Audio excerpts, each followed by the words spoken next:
Bienvenue sur ma chaîne YouTube, nous sommes sur la version 2.10.34. On va s'amuser un petit peu avec une composition que j'ai réalisée. On va s'amuser à exporter en JPEG pour commencer. Ensuite, on va exporter en PNG, en WebP, en HEIC. Je connaissais pas, c'est un format apparemment de Apple. Et on va essayer pour finir le PDF. Donc on va voir un peu comment on se débrouille dans GIMP. Donc comme tout fichier qu'on exporte, on va aller dans le menu fichier, on va faire exporter sous. Alors vous avez la possibilité de modifier l'extension du fichier, mais vous pouvez aussi vous aider ici en cliquant sur le plus de sélectionner le type de fichier et l'extension. Donc on avait dit JPEG, plutôt que le saisir, on recherche. Donc en fait, quand vous cliquez, vous avez l'extension qui change. Donc là on sélectionne. Alors, on va d'abord aller dans le bon dossier, exporter. Donc là c'est bon. Hop, JPEG, exporter. Alors, exceptionnellement, je vais mettre la qualité à 100% et on fait exporter. On va faire à nouveau fichier, exporter sous. Bon, je ne vais pas mettre PNG directement. Je vais plutôt aller ici, plus, alors PNG. Voilà, il devrait être, voilà, PNG. Alors pour rappel, vous utilisez cette extension PNG lorsque vous avez de la transparence. Imaginons que vous fassiez une forme que vous souhaitez bien intégrer dans une feuille ou un arrière-plan de couleur. Vous prenez ça, donc vous assurez bien sûr que l'arrière-plan est bien transparent sur l'image en question. Donc là, on a cliqué, PNG, on exporte. Et donc niveau de compression à 9, on exporte. Hop. Ensuite, on avait dit qu'on exportait en web. Alors toujours pareil, plutôt que saisir, on peut le faire. WebP. Tiens, je suis surpris qu'il y en ait deux. WebP, donc l'extension de le fichier qui a été créé par Google, qui est normalement censé être beaucoup plus, alors qualité, je vais mettre à 100, qui est censé être beaucoup moins en taille de fichier, beaucoup moins grand en taille de fichier. On va voir tout ça tout à l'heure.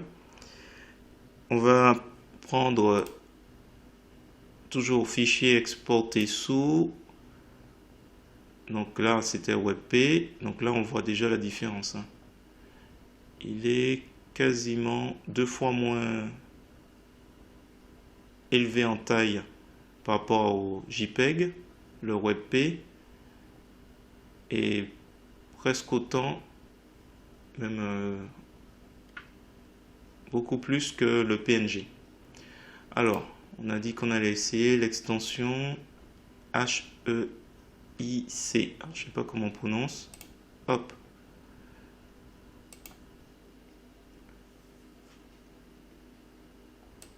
Hop, qualité 100. Exporter. Et on va finir par le PDF. Exporter, fichier, exporter sous 1,2 PDF. OP. Bon. Alors, exporter. Exporter.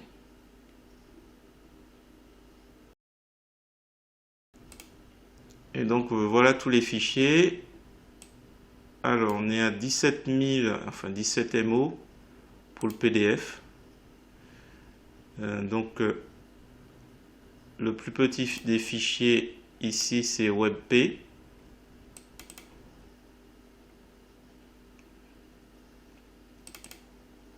Google Chrome. Voilà. Alors, puisqu'on y est, HIC.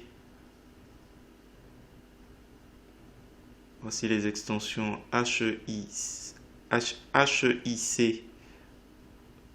Alors là, j'avais vu ici que en 2017, Apple a implanté une variante au format HIF pour qu'il soit utilisé par défaut sur ses propres appareils et l'a appelé HIC. Je ne sais pas si ça se prononce différemment. Voilà, conteneur d'image à haute efficacité. Et on a vu le WebP, format d'image matricielle développé et mise à disposition du public par Google. Et comme ils disent, selon Google, en 2013, 60% des octets transmis sur la toile seraient des images et WebP procurerait 30 à 80% de réduction d'espace face à JPEG et PNG. Donc voilà, c'était ça que je souhaitais vous montrer. Donc apparemment tous les navigateurs le reprennent. En particulier à souligner Firefox. Alors qu'il avait jugé que c'était pas une rapport avant insuffisant performance. Alors ce qui peut paraître comme un revirement de la part de l'éditeur qui avait mis en place, donc il avait une autre extension qu'il souhaitait mettre en place. Voilà, logiciel, voilà, comme on a vu, donc GIMP depuis la version 2.10. Le PDF, on connaît. Voilà. Donc voilà, les différents fichiers. Donc à chaque fois, je les ouvre avec, apparemment, je vais voir si je l'ouvre. Qui ne s'ouvre pas avec le visionneur d'image. Pour HIC, JPEG on connaît, PNG on connaît, PDF on connaît. Donc s'il y a une chose à retenir, WebP beaucoup moins imposant que les autres et qui garde en plus une qualité intéressante. Voilà. Écoutez, si vous avez apprécié cette petite vidéo comparatif, je vous remercie de mettre un pouce vers le haut et de me laisser un commentaire. N'hésitez pas également à vous abonner à ma chaîne pour voir d'autres contenus sur GIMP, LibreOffice ou Gmic. Et sur ce, je vous dis à bientôt.